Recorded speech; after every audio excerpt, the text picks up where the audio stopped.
అప్పుడు వద్దు కథకళితోనే ఏదో దరువేస్తుంది, తనే దరికొస్తుంది.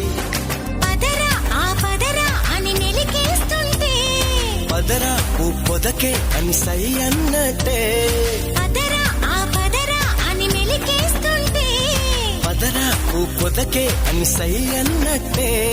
చిలిసలా